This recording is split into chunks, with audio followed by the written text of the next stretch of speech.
Hey there folks, I just wanted to talk about some of the games I've been playing recently in the summer of 2025. The first game I wanted to talk about today was Sekiro: Shadows Die Twice. This is a game that I'd been wanting to try, but I was a little bit fearful of. While I didn't struggle too much with the difficulty in Dark Souls 1 and 2, I still need to play 3, or in Elden Ring. There were some difficulty spikes for sure, but I got through those games without too much trouble. Sekiro Shadows Die Twice, I'd heard, was a step up in terms of difficulty. There's no way to grind levels, there isn't a defined way to get stronger and overcome the game. You just have to get good.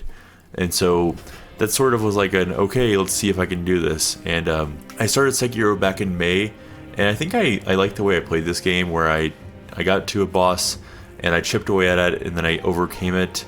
And there were some points in the game, if you're familiar with it, it's not really a spoiler, but there's a Kenichiro fight sort of in the early to mid game that is quite challenging, but you hit these points in this game where you feel yourself overcoming all these obstacles. It's one of the most apparent sources in gaming or examples in gaming where you can feel yourself like, okay, I'm much better now than I was earlier, and the more you try, the more you grow and get better at the game. And so by the end of it, you really feel like you have come a long way. The boss fights in this game are really some of the best in gaming, period. And if you like Dark Souls, if you like Demon Souls, if you like these sorts of games, then I would certainly recommend you try out Sekiro.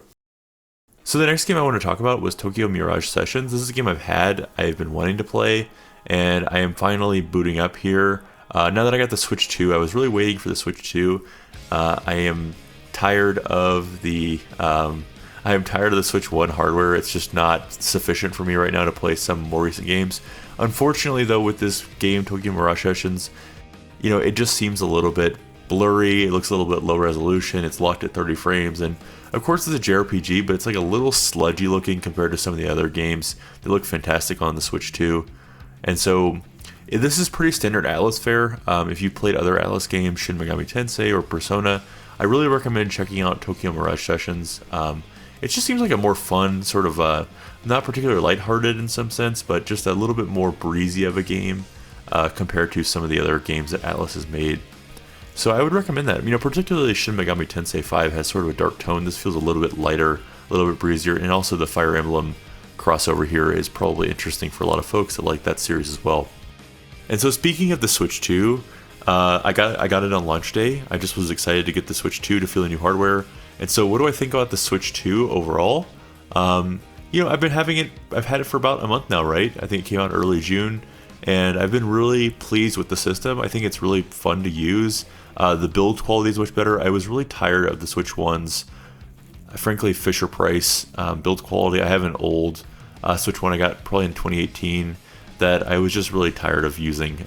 I think it's really a premium product, and I think Nintendo has captured that marketing as, hey, the Switch 1 is still going to have a ton of games on it that you can still use if you like that system, and the Switch 2 really has more of an upgraded feel, a better screen on it compared to the original Switch, although some people are complaining. It doesn't bother me so far, and just the build quality overall is really high.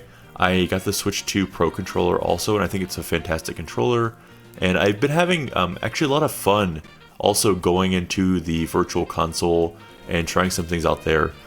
A couple of the games I've been playing are actually some virtual console ones I was just fooling around with and having a good time with, including Kirby Super Star Ultra, Super Mario World 2, Yoshi's Island, and it's just good to go back to some of those old games. I will tell you, I think while the art style in Super Mario World 2 is really still great, it's held up fantastically. It's always been a looker.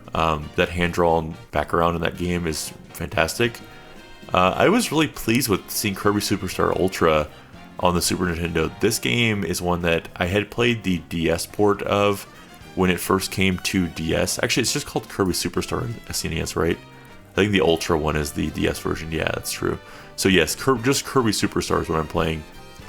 And yeah, on Super Nintendo, it looks really good still. There's one thing about this game that I don't like, which is that some of the areas where you're fighting a boss or other enemies feel really crowded, and so it's just like you take hits unnecessarily a lot of the time just because you don't have the spacing.